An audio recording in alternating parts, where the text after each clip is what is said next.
ఆంధ్రప్రదేశ్ నడిబొడ్డున రుతుపవనాల వర్షాలు ఊహించని ఉగ్రతతో వచ్చాయి.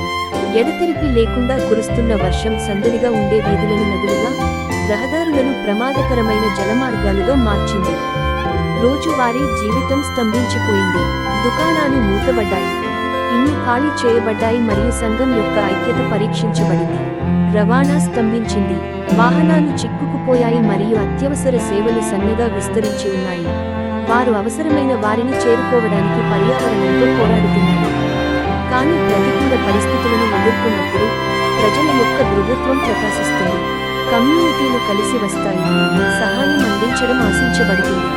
వర్షాలు తగ్గుముఖం పట్టనందున కృష్ణా, గుంటూరుల స్ఫూర్తి చెప్పుచెదరలేదు. కలిసి వారి పునర్నిర్మాణం మరియు ప్రళయం నుండి కోలుకోవాలని